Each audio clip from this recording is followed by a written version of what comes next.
bonjour tout le monde. Bienvenue dans ce panel qui sera consacré au cloud. C'est un sujet qui a été longuement discuté, mais ça reste toujours d'actualité, il y a toujours du nouveau. On va partir sur des bases, on va réexpliquer quelques concepts de base et après on va partir sur la discussion avec plus de détails, avec plus d'expérience et plus de use case, comme on dit. Tout d'abord, on remercie M. Mick Lévy, directeur de l'innovation Business Decision France, pour sa keynote qui a précédé ce panel. Et je salue tous mes invités pour ce panel-là. Je commence avec M. Houssem Awinti, Cloud and IA, Business Director chez Huawei. Donc, bonjour. Monsieur Carlos Navarro, CEO Teamsoft. Monsieur Ramzi Moukadem, CEO RFC. Et Madame Rauda Khlif, directeur général et surtout responsable du projet de déploiement du e-cloud, e-gov, au sein du ministère TIC tunisien. Très bien, donc on va démarrer ce petit panel avec une question simple. C'est quoi le cloud? Monsieur Houssem, c'est quoi le cloud? Peut-être pour répondre à cette question, peut-être pour répondre à cette question de façon très simple, le cloud, c'est de changer la vision, la façon de faire, acquérir, payer quelque chose pour l'acquérir et devenir le possesseur de cette chose-là, à payer un service. Donc, on a de la plateforme, de l'infrastructure, des serveurs, du stockage, du réseau, de l'application, on paye les licences, on paye le support. Tout ça, c'est clair, ils sont à notre nom. On change un petit peu de cette logique-là pour payer en tant que service. De l'infrastructure as a services, du SaaS, du PaaS, où ça diffère les clients cibles pour chacun des environnements. Donc ça, c'est de façon un peu très, très simpliste. Très bien, très bien. Alors, je sais que, Carlos, peut-être vous avez une définition un peu plus, une autre vision des choses. En fait, forcément, quand on parle du cloud, on a plusieurs volets. On va parler de la couche infrastructure, tout ce qu'on peut proposer en termes d'infrastructure, en termes de mettre à disposition de l'infrastructure. Teamsoft, nous, on travaille beaucoup dans tout ce qui est les logiciels, donc toutes les solutions. Alors, juste pour faire simple, là, on parle d'infrastructure, donc on parle d'infrastructure as a service. Donc, on va aller un peu plus dans les détails du cloud. On va parler un peu du IaaS, SaaS et PaaS. En fait, par exemple, je suis sûr que Rams, il va parler beaucoup de IaaS, donc Infrastructure as a Service, PaaS, Platform as a Service. Moi, je vais parler beaucoup de SaaS. Solution as a Service, Software as a Service, dans le sens, c'est des applications que les entreprises vont déployer et au lieu de les héberger chez elles, elles vont être opérées dans un centre de données qui n'appartient pas à l'entreprise et on va opérer via simplement le navigateur web ou un thin client, quelque chose de simple qui va nous permettre d'exécuter les mêmes fonctions informatiques qu'on était capable d'exécuter sur des applications qui étaient installées chez nous. Si je voulais résumer le cloud de façon simple, c'est qu'aujourd'hui, en fait, le cloud, on l'a adopté en tant qu'utilisateur. Sur nos téléphones portables, on l'a tous adopté depuis longtemps, en tant qu'utilisateur simple sur des applications telles que Facebook, etc. En tant qu'entreprise, on n'a pas encore fait autant de pas. Et c'est ça qu'aujourd'hui, on doit comprendre, c'est qu'on est des utilisateurs cloud depuis des années. Très bon point. C'est ces réticences-là qu'on va essayer d'en parler durant ce panel-là. Alors, on continue dans les définitions. Qui veut prendre la définition du PaaS, Platform as a Service, qui entre nos panélistes. Le micro, s'il vous plaît. Voilà, le micro. Voilà. En fait, le PaaS, c'est quoi? Le PaaS, c'est aujourd'hui, on peut mettre à la disposition des entreprises, des utilisateurs, des plateformes, par exemple, telles que le décisionnel. Nous, on veut faire du BI. D'accord? Donc, on a besoin d'une plateforme BI pour faire peut-être du décisionnel et pour demain développer des solutions qui permettent en fait de pouvoir faire mes analyses, mes stats. Et Lumna, il faut par exemple, dans les entreprises, pour mettre en place un système décisionnel, ça peut prendre entre 6 mois et 1 an pour juste implémenter la plateforme. D'accord? Donc, alors aujourd'hui, on peut l'avoir en mode pass, et ça, ce qu'on appelle des plateformes. Donc, on peut avoir aussi des plateformes IoT. On parle énormément de l'Internet of Things pour pouvoir peut-être, pourquoi pas, demain, surtout dans dans le domaine industriel ou dans l'agricole ou même dans la santé et autres, pourquoi ne pas pouvoir développer des solutions qui me permettent en fait de contrôler à distance des équipements et des biens, d'accord, donc qui me permettent en fait, par exemple, une plateforme IoT me permet demain de bénéficier d'une plateforme qui me permet de développer rapidement des solutions qui me permet en fait d'avoir accès à ces technologies. Donc c'est ça en fait la définition du PaaS, là lorsqu'on parle de plateforme as a service. Parce qu'en fait, aujourd'hui, tout à l'heure, on a parlé de l'IaaS, du PaaS et du SaaS, pour définir c'est quoi le cloud. Ça, c'est les services bien sûr qu'on trouve, mais l'objectif final, c'est aujourd'hui d'offrir à l'utilisateur, selon bien sûr le besoin, parce qu'il y en a ceux qui vont dire, moi je vais peut-être développer mes propres solutions moi-même, je vais mettre mes propres plateformes, mais peut-être j'aurai besoin d'héberger, de ne plus investir dans le hard. Donc du coup, je vais vers l'IaaS. Il y en a d'autres qui disent, bon, ça sera plus onéreux et je vais mettre énormément du temps si je vais mettre mes plateformes, mais je souhaiterais quand même bénéficier d'un système décisionnel, par exemple, et là, ils vont peut-être acquérir le PaaS. Et bien entendu, la cerise sur le gâteau, lorsque on va dire, moi, je vais en fait me concentrer sur mon métier et je ne vais pas investir dans l'informatique, et là, toutes les solutions, il va l'avoir en mode SaaS, d'accord? Telles que, par exemple, le RP, le CRM, et j'en passe. Voilà. Très bien. Houssem, quelque chose Exactement, à rajouter? j'ajoute un petit mot. Je rebondis à ce qui a été dit par Carlos. En fait, acheter des services sur le cloud, en tant qu'utilisateur, en tant que consumer, c'est depuis longtemps, depuis des années qu'on est sur le mobile, sur les laptops, tout ça. En tant qu'entreprise, c'est pas réellement en stade avancé. Mais on a remarqué qu'après Covid, post-Covid, la demande, elle est devenue plus consistante en service cloud. Là, on parle global ou on parle précisément de la Tunisie? Donc Tunisie, la demande, en exponentielle, ça c'est clair. En tant que constructeur, on est en train de voir, en tant que Huawei, on est en train de voir ces demandes-là chez nos clients. Mais à l'échelle mondiale, c'est beaucoup plus avancé par rapport à nous. Mais je veux continuer à la définition du PaaS pour réellement rebondir à un use case. Après le post-Covid, il y a un développement côté entreprise. Le PaaS, elle est demandée aujourd'hui principalement dans tout ce qui est environnement de développement et test. Les clients finaux, ils ne peuvent pas investir avec tout ce qui est crise économique actuellement post-Covid. Donc, ils cherchent comment optimiser les investissements. Et tout ce qui est développement et test, au lieu d'investir sur les licences bases données, sur la partie hardware, sur l'OS, tout ça, il vaut mieux aller sur du PaaS. Donc, juste, j'ai voulu ajouter un use case par rapport au cas de Tunis ou à l'échelle internationale. Très bien, très bien. Donc, il nous reste l'infrastructure as a service, qu'on n'a pas abordé. Qui d'entre vous veut aborder, mais très rapidement, parce qu'on sait que ce n'est pas vraiment très, très compliqué comme concept de base. Qui veut prendre ça? Allez-y, monsieur. En fait, j'ai presque donné la définition tout à l'heure. Donc, l'infrastructure, l'IaaS, en fait, l'infrastructure as a services. Aujourd'hui, en fait, généralement, c'était à peu près le démarrage. Ce qui est presque au départ, je ne veux plus investir dans le matériel, je ne veux plus investir dans mes data centers, donc je veux externaliser mon data center. C'est-à-dire je vais continuer à développer mes applications, à déployer mes solutions normalement, mais sauf que je veux que toute l'infrastructure, j'allais dire matériel et data center... Si on veut expliquer les choses, c'est des VM qu'on va avoir... Voilà. C'est pas que moi, des VM. En fait, c'est l'externalisation du data center. D'accord, c'est ça en fait le IaaS aujourd'hui. D'accord, et ça c'est le premier niveau du cloud. C'est-à-dire aujourd'hui en fait lorsque on pense cloud, c'est souvent d'externaliser.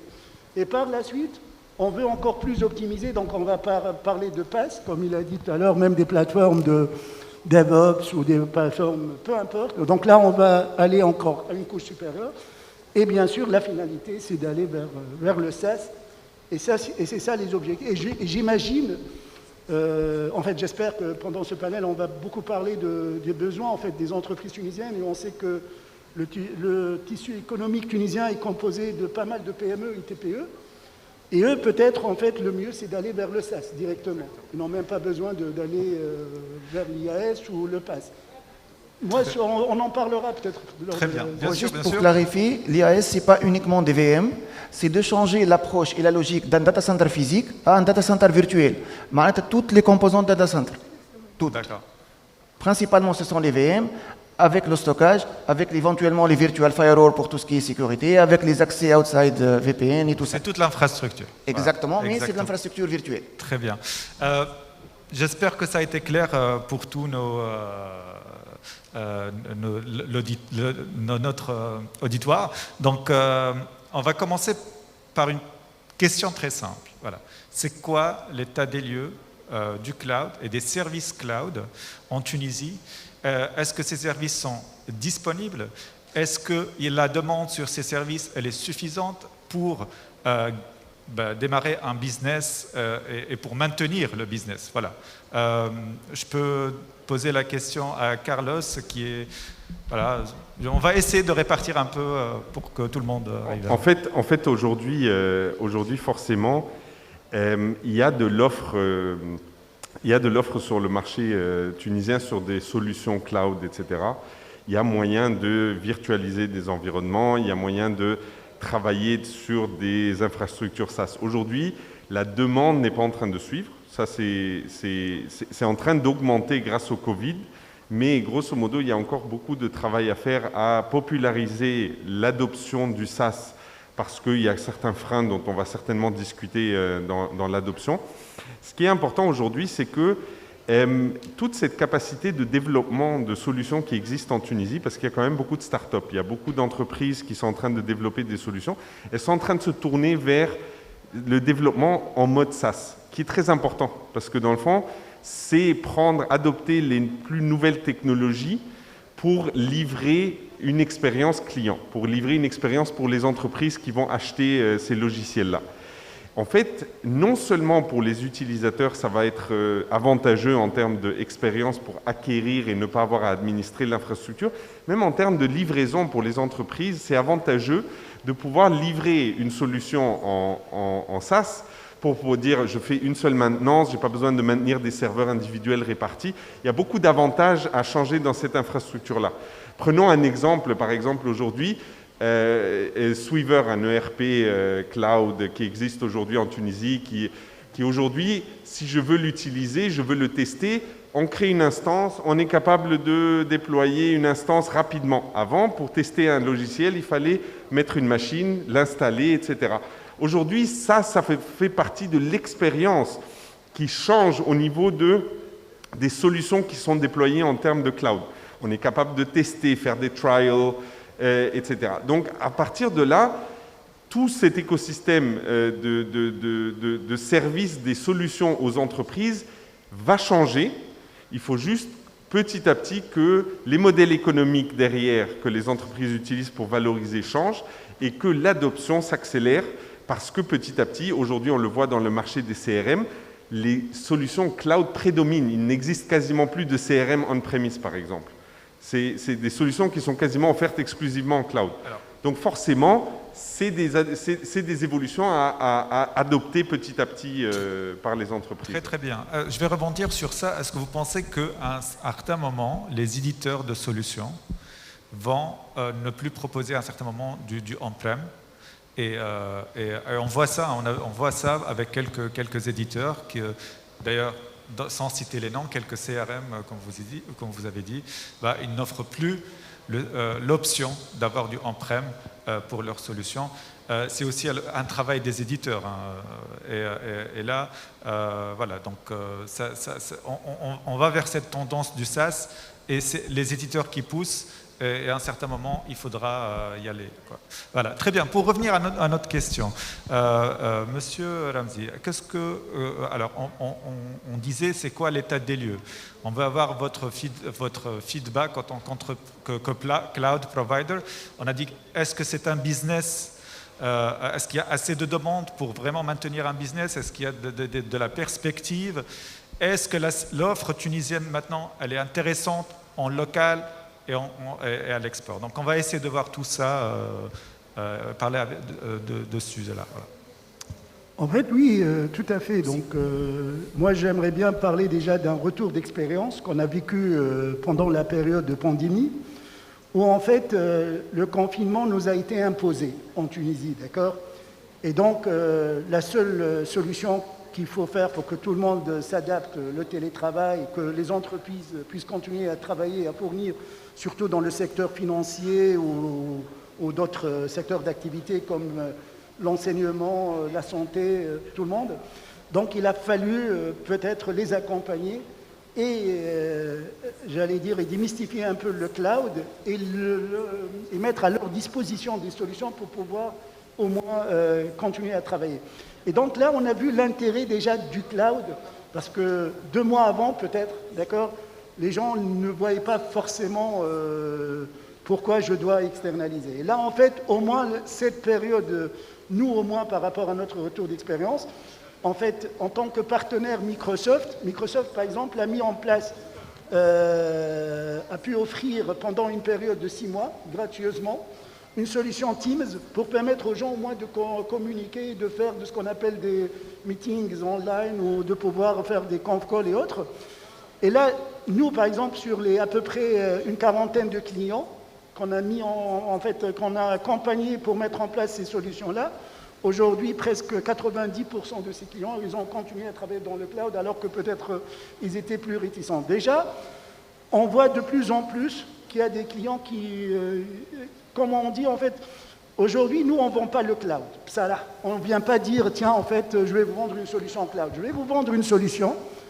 Et il y a ce qu'on appelle le time to market. Aujourd'hui, je veux être rapide. Je veux mettre en place telle solution. Je vais pouvoir faire du conf call ou faire du télétravail, mais en peu de temps. Je ne veux pas mettre 6 mois pour pouvoir bénéficier de ce service.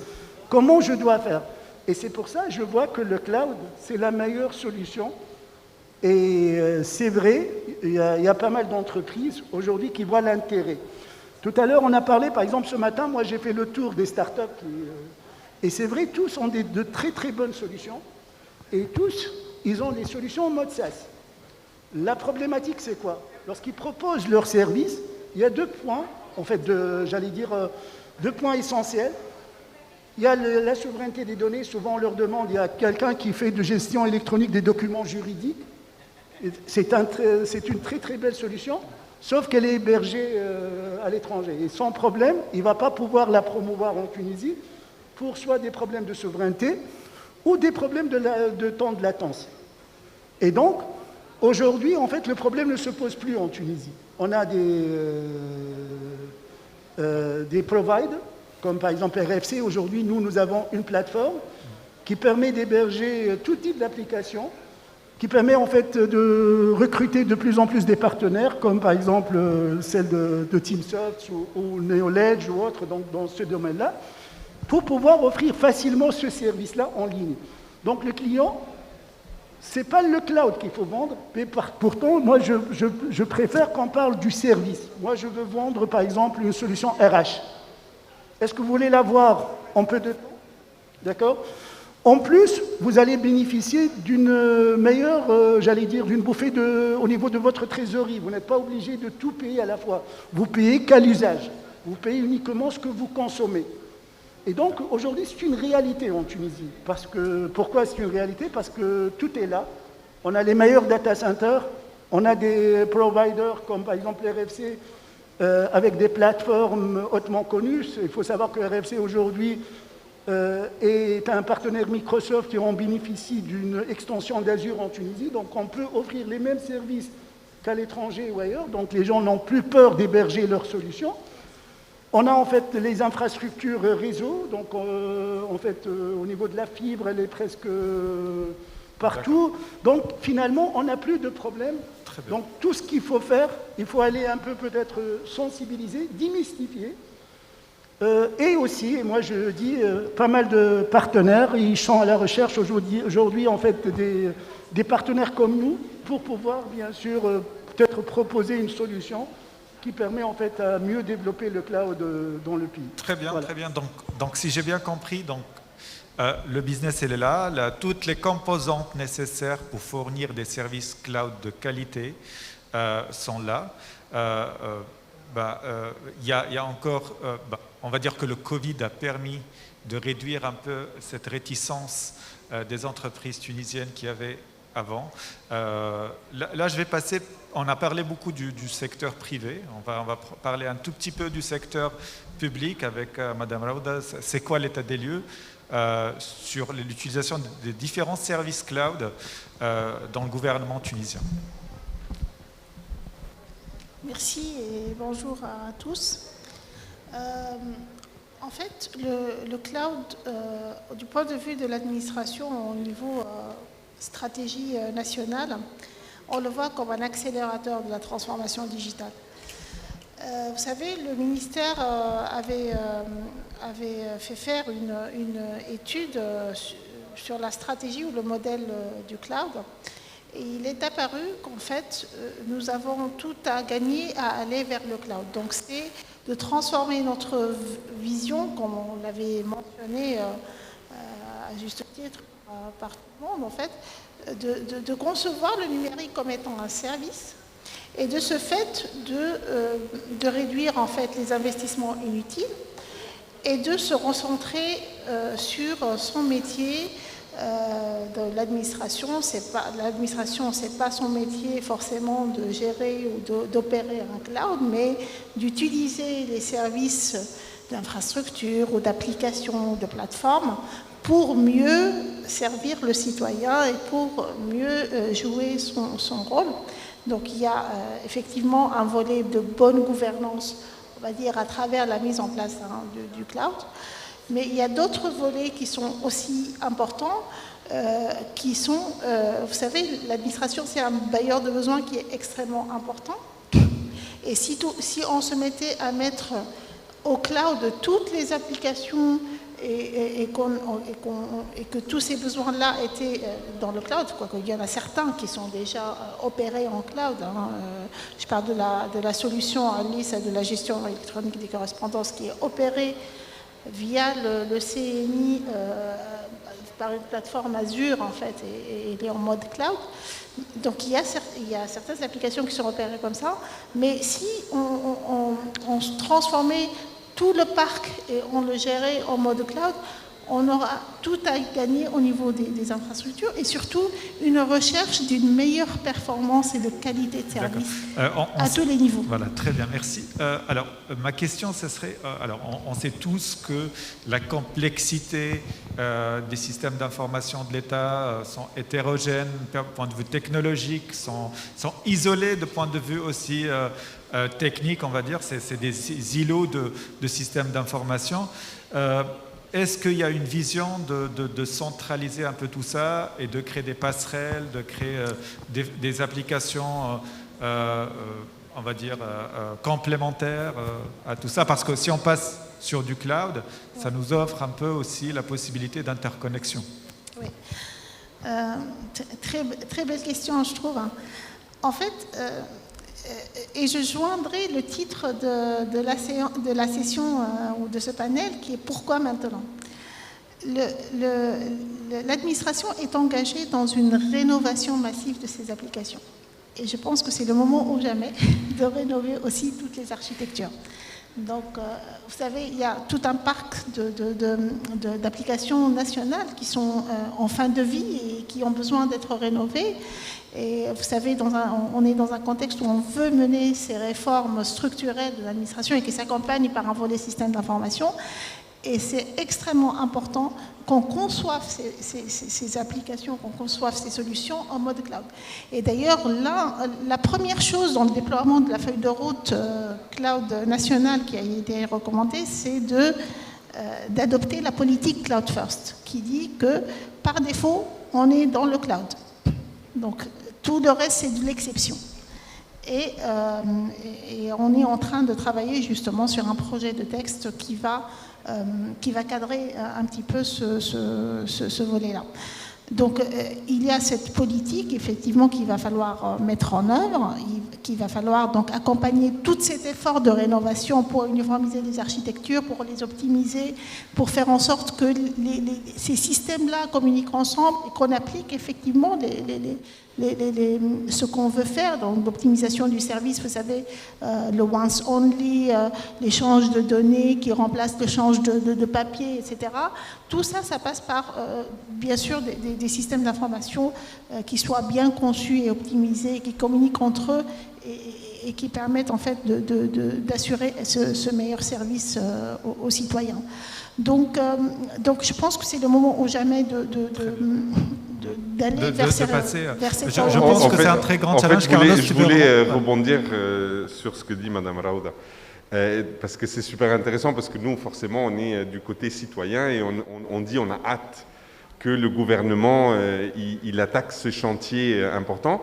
On ne veut pas que le gouvernement soit un gestionnaire de data center. On veut que le gouvernement se concentre dans l'optimisation des services qu'elle rend aux citoyens à travers des plateformes informatiques. Donc ça, c'est vraiment le gros chantier que tout le monde veut voir avancer. Et je pense que la technologie cloud facilite fortement cette approche, parce qu'elle t'enlève ce souci de dire comment je vais gérer toute cette partie réseautique, etc. Et deuxièmement, elle va faciliter l'intégration dans cet effort de tout un écosystème de start-up qui vont travailler sur des services e-gov et qui vont se brancher sur ça. Une des importances du cloud, c'est l'existence de microservices, des choses qui vont permettre de se brancher rapidement à travers différentes connexions à un écosystème existant, chose qui était fermée souvent dans des infrastructures on-premise. Souvent, on est barricadé derrière des firewalls pour assurer la sécurité, etc. Aujourd'hui, les environnements cloud sont ouverts et permettent de se brancher plus facilement et créer des passerelles pour des startups qui vont pouvoir créer des applicatifs. On crée des API donc, qui peuvent être consommés. C'est l'ouverture, en fait, c'est l'interconnexion. Quelque chose à rajouter? Exactement, juste je veux ajouter un petit mot par rapport à ça. انت سألت مقبلي قلت شنو هي la situation ولا شنو هما les services du cloud actuellement. أنا مش نقول قبل la Covid. On parlait principalement de l'infrastructure as a services ou في quelques domaines bien déterminés ou même c'était pas développé. Après le Covid, il y a deux problèmes principaux. Le problème il est lié au budget, que ce soit في secteur public ou في secteur privé. Donc il faut optimiser les investissements. الحاجة الثانية كما مدام روضة قالت اللي هي la transformation digitale. La transformation digitale, principalement pour l'administration, c'est pouvoir offrir de nouveaux services, des services à valeur ajoutée pour le citoyen ou pour usage interne, mais الحاجة الثانية اللي مهمة برشا elle est à base de nouvelles technologies. Donc la définition de la transformation digitale, ce sont les services à valeur ajoutée plus l'utilisation des nouvelles technologies. واليوم قاعدين نراو la technologie, elle évolue rapidement. Donc le passage اليوم pour le cloud, il doit être fait de façon très rapide et il est très urgent. Pour donner d'une part les services et pour pouvoir bénéficier de la technologie d'aujourd'hui, مش بعد عامين نلقاو la technologie هذيك تعدات on utilise des anciennes technologies. C'est juste j'ai voulu ajouter à ça. وهنا on passe le SaaS ou le PaaS اللي قال عليهم كارلوس. Très bien. Quelque chose à rajouter, madame? Justement, vous savez que l'État a massivement investi dans le volet infrastructure réseau à travers les réseaux internes de l'administration. Aujourd'hui, les RNIA sont de véritables autoroutes pour faire circuler des données. Et je pense que nous avons des acquis sur lesquels on doit capitaliser pour aller faire ce genre de concept qui est le cloud et pour accélérer vraiment dans notre transformation digitale. Et puis, il y a aussi le volet économie numérique parce que si on développe ce marché du cloud à travers la demande publique qui va être de plus en plus importante, je pense qu'on doit voir un écosystème aussi autour du cloud qui va se développer et puis des startups aussi qui vont pouvoir offrir leurs solutions et en passant aussi par la revue du cadre réglementaire des achats qui devrait nous permettre d'accéder à ces solutions de manière facile et fluide. Donc on est tous d'accord, c'est que c'est le moment. c'est le moment pour les entreprises privées, mais aussi pour l'État, d'aller vers des solutions qui seront déployées en mode cloud, donc sur le cloud. Donc, pourquoi alors cette réticence? Pourquoi il y a encore aujourd'hui des réticences? D'ailleurs, on va commencer par citer quelques réticences que vous avez peut-être rencontrées avec quelques-uns de vos clients. On va faire le tour et vous nous dites un peu c'est quoi ces réticences, pourquoi ces réticences et comment vous répondez à vos clients, effectivement, pour les convaincre. On commence par qui? Voilà, Monsieur Ramzi. En fait, nous avons à peu près, bon, peut-être que tout le monde va dire la même chose, mais en fait, ça fonctionne normalement. Ah, ça fonctionne. Donc en fait, les réticences, on les retrouve partout. D'accord. Déjà, la première, comme j'ai toujours dit, c'est la souveraineté de mes données. D'accord. Lorsqu'on parle de la souveraineté des données, ça veut dire en fait, aujourd'hui, sont mes données et je préfère les avoir chez moi. D'accord. Par chez moi, on veut dire dans mes locaux, dans les locaux de mon entreprise. Tout à fait, dans l'entreprise. Voilà. Il ne faut pas qu'ils sortent de l'entreprise.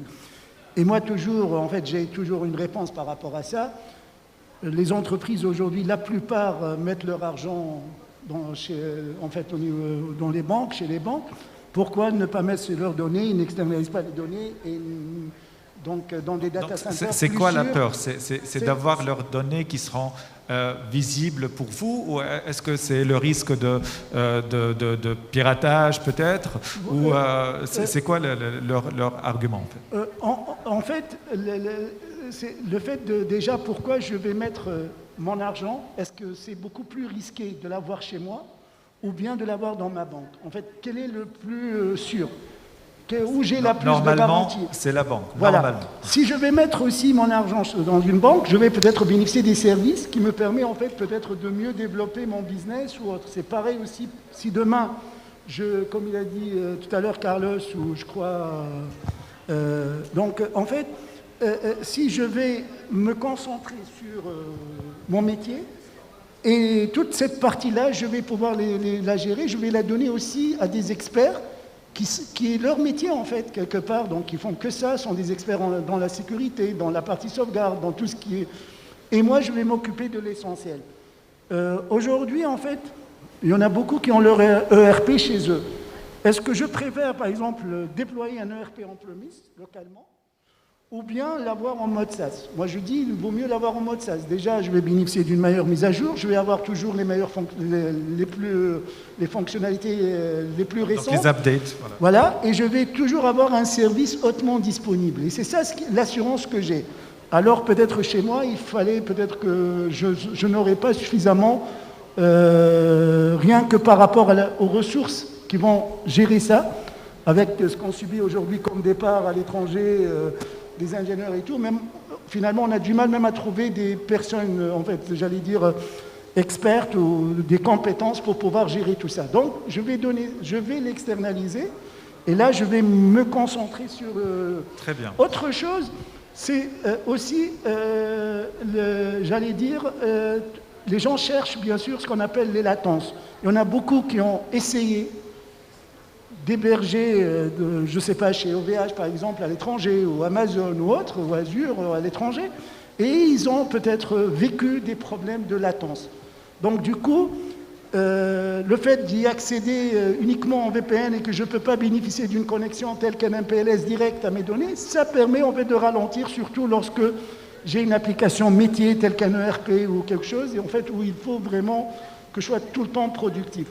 Ça aussi, c'est un autre point. Je vais laisser peut-être mes collègues en fait, parler d'autres problèmes, mais essentiellement ces points-là. Merci. Donc c'est vraiment, si on résume, ces deux problématiques, ces deux réticences, une vis-à-vis des données, de la sécurité des données, et l'autre, c'est vis-à-vis des performances, de temps de latence. Donc, dans l'idée générale, c'est d'avoir, on n'a pas de temps de latence quand on est en local, on a notre serveur juste à côté, que d'avoir le serveur distant. Madame, moi, je pense qu'il y a des craintes cachées qui ne sont pas forcément, qui s'expriment pas et qui démontre d'une peur d'aller vers le cloud parfois.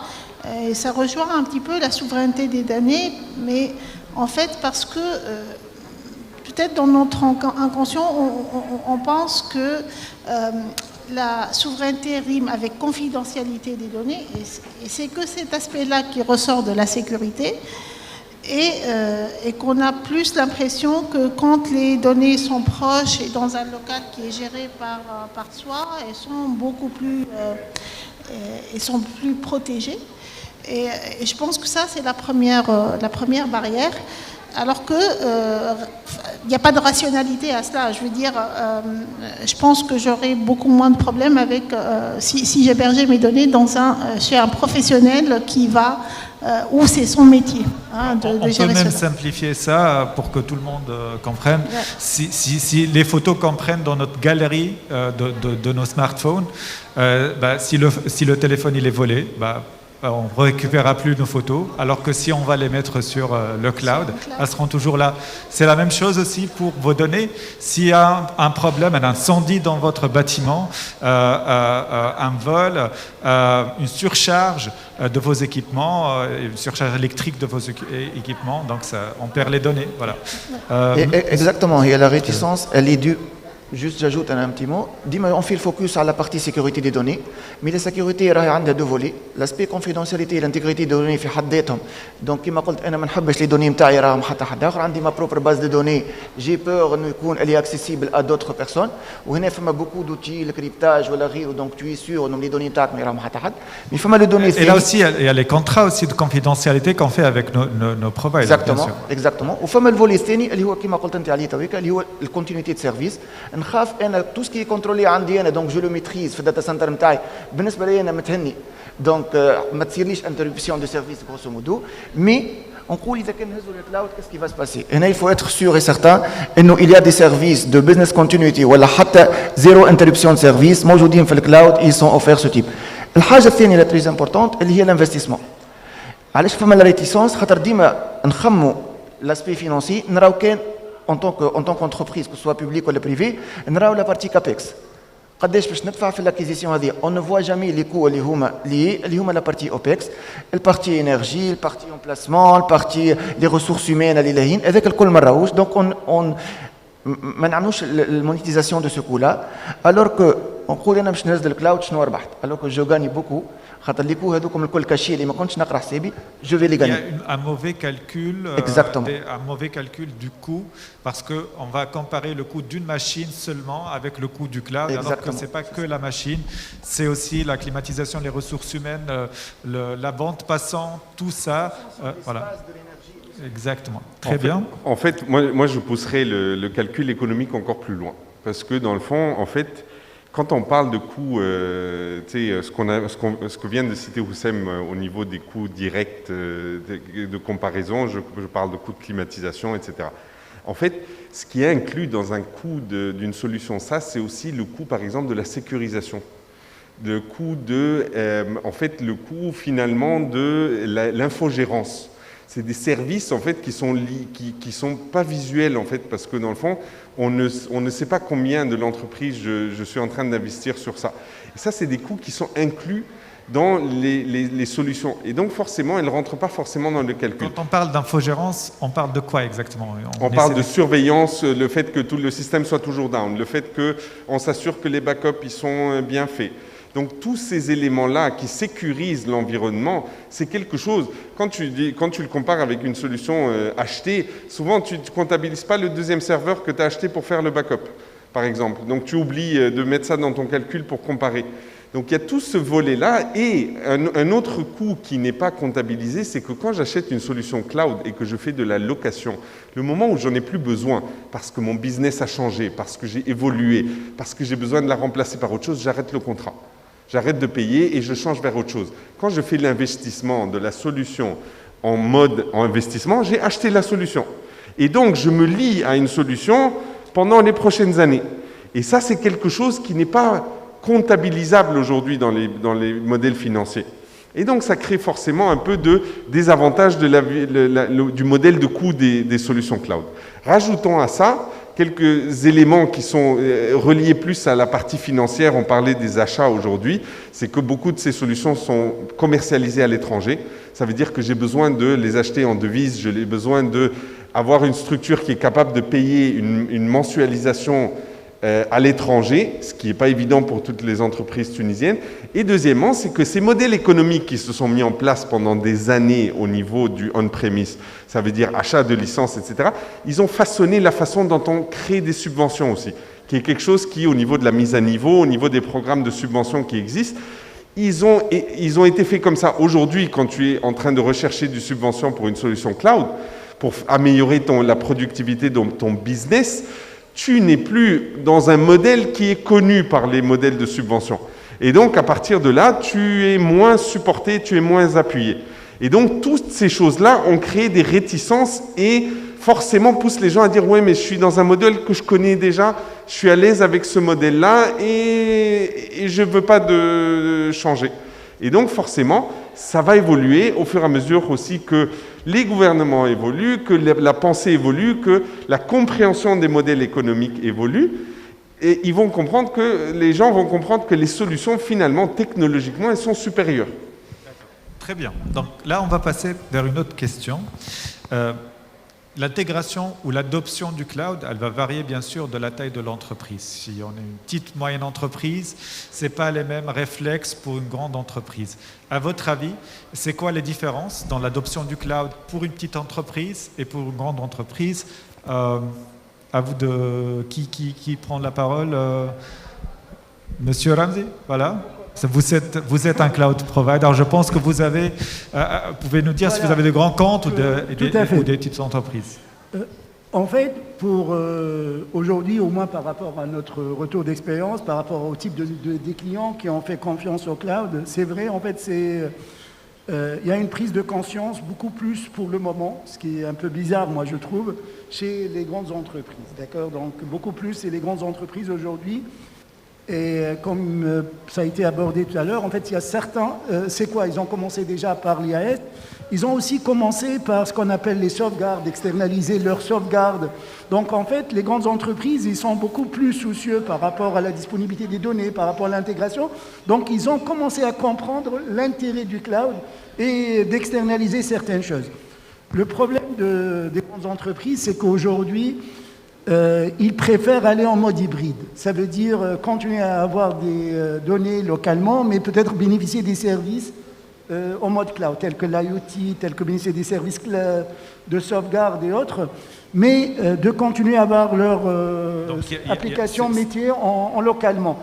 Et là, ce que, par exemple, RFC aujourd'hui peut offrir, ça veut dire, en fait, on est en train d'accompagner nos clients pour migrer doucement, c'est-à-dire de continuer à travailler en mode hybride, une partie localement et une partie en cloud. Donc, ce que vous disiez, c'est qu'il y a une adoption, mais timide.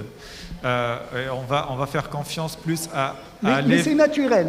Pour moi, c'est naturel chez les grandes entreprises parce qu'il ne peut doucement, pas... Voilà. Parce qu'une grande entreprise, il ne peut pas, en fait, migrer facilement tout en cloud. Il ne peut pas prendre une décision de dire je vais tout migrer en cloud. C'est plus les backups, la production. Voilà. C'est par exemple plateforme dev and test.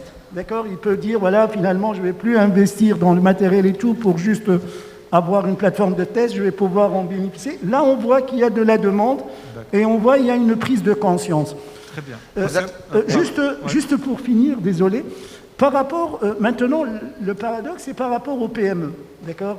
Et là, je rejoins Carlos, en fait, en parlant du modèle économique, parce que la première chose qui ressort, c'est cher. Et comment, en fait, on dit c'est cher? C'est lorsque, par exemple, vous allez louer un appartement, et derrière, on va vous dire, par exemple, ça, c'est à 1500 dinars, alors que peut-être une banque va vous proposer un crédit à 2000 dinars, mais pour acquérir votre propre appartement, et là, vous allez dire, pourquoi pas? Donc, les gens, en fait, préfèrent peut-être, les PME, ils ont toujours cette culture-là. Je vais acheter... Mais je ne vais pas pouvoir, peut-être le service, il va oublier tous les coûts derrière, tels que le management, les coûts d'électricité, tout ce qui est coûts de support. Et donc, aujourd'hui, il y a une réticence par rapport à ça. Donc, je rejoins par rapport au PME. Autre chose, par exemple, et là, j'aimerais bien, peut-être mes collègues, ils ont plus d'infos là-dessus. Moi, par exemple, je vois il y a le programme mise à niveau. Le programme mise à niveau aujourd'hui n'intègre pas le cloud. C'est-à-dire le mise à niveau, il peut vous rembourser uniquement dans les acquisitions en mode CAPEX. Tout ce qui est OPEX n'est pas intégré. Donc ça aussi, ça n'encourage pas les entreprises et surtout les PME qui ont accès à ces programmes-là, à ces fonds, et ils ne peuvent pas en fait en bénéficier. Donc du coup, ils vont aller vers tout ce qui est mode local. Mais je vais laisser. Très bien. Donc là, on a parlé un peu de l'adoption du cloud chez les grandes entreprises et on a dit que c'est pas vraiment facile, c'est un projet à long terme pour vraiment passer un bon pourcentage de leur activité vers le cloud. Donc, ils préfèrent passer tout ce qui est backupping, tout ce qui est test, environnement de test et tout ça, ils peuvent l'avoir sur le cloud. Mais pour la production, ça reste toujours un peu pas évident. Pour les PME, donc vous avez dit que voilà, l'adoption elle est normalement plus simple, surtout pour le SaaS, d'avoir directement leurs solutions, des solutions SaaS. Houssem, est-ce que vous voulez rajouter un point sur ça?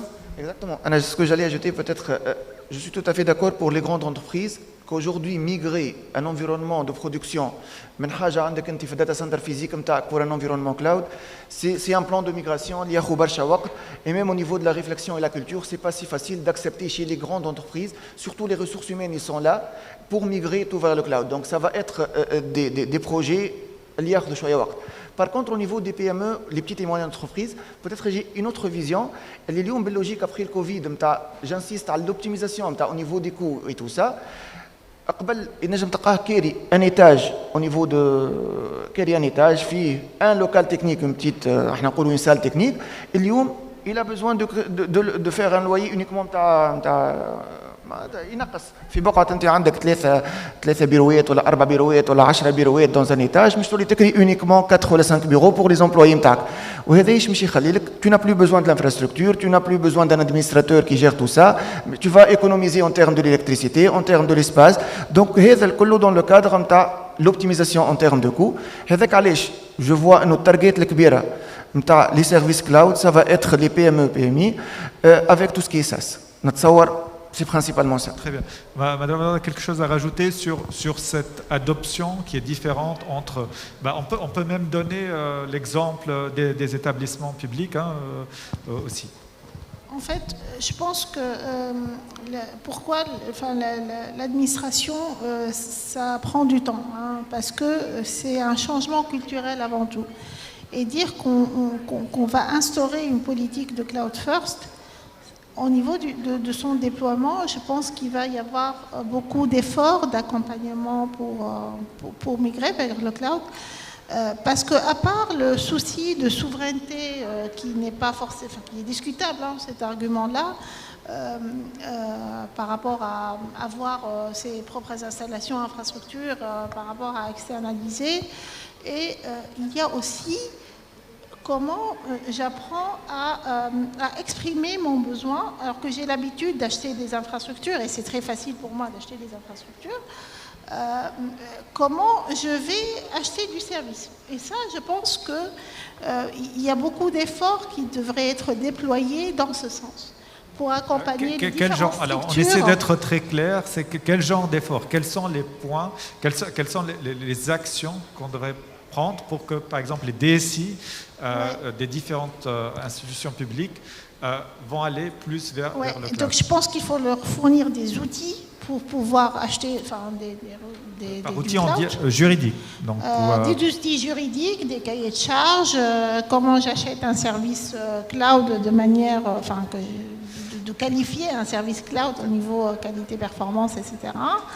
Et c'est aussi de leur fournir ou de les rassurer par rapport à des opérateurs qui sont de renom, qui ont tendance à les rassurer par rapport à la sécurité et les aspects qualité. Et c'est pour cela, par exemple, on envisage dans la stratégie d'avoir un opérateur cloud d'administration, donc un opérateur public, parce que le modèle cloud, Il rassemble les opérateurs du public et du privé, mais l'opérateur public du cloud, que ce soit un centre d'excellence d'opérer le cloud, et comme ça aura tendance aussi à rassurer les parties prenantes et que ce soit un pas aussi que ces différentes parties prenantes aillent vers le cloud de manière sûre et qui sont aussi certains d'être dans le cadre de la légalité et de la souveraineté nationale. Très bien, donc il nous reste 1 minute. On va faire un tour de table rapide, 10 secondes, mais que ça soit une note positive, si c'est possible. Comment vous voyez le futur dans 1 an, 5 ans, pour le cloud en Tunisie? Voilà, 10 secondes. C'est pas difficile comme question, ça va.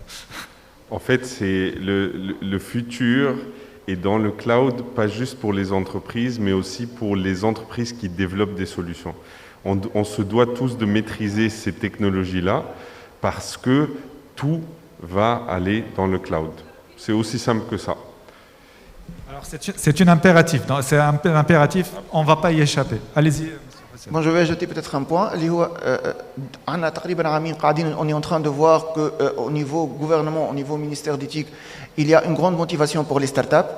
Donc je suis en train peut-être de voir, dans les prochaines années, on va voir beaucoup du SaaS grâce à ces startups-là ou la motivation dans le ministère. Très bien. Peut-être.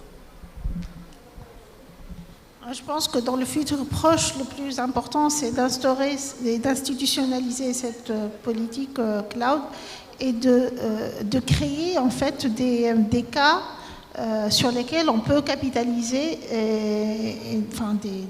des institutions qui seraient prêtes à aller dans le cloud et d'en faire des case stories sur lesquels on va capitaliser pour progressivement créer ce mouvement d'aller vers le cloud. Et je pense que ça serait le bon moyen pour accompagner ce changement profond dans l'administration. Monsieur Ramzi? En fait, moi, je suis très optimiste, en fait, et je vais dire quelque chose.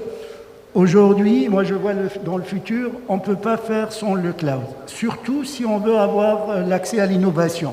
Surtout si tout le monde ici, surtout les entreprises, les TPE, les PME et tout, ils ont ce qu'on appelle le time to market. Aujourd'hui, pour être compétitif, pour être rapide, pour être agile, je ne peux pas faire sans le cloud. Donc voilà moi ce que je dis. Très bien, très bonne conclusion.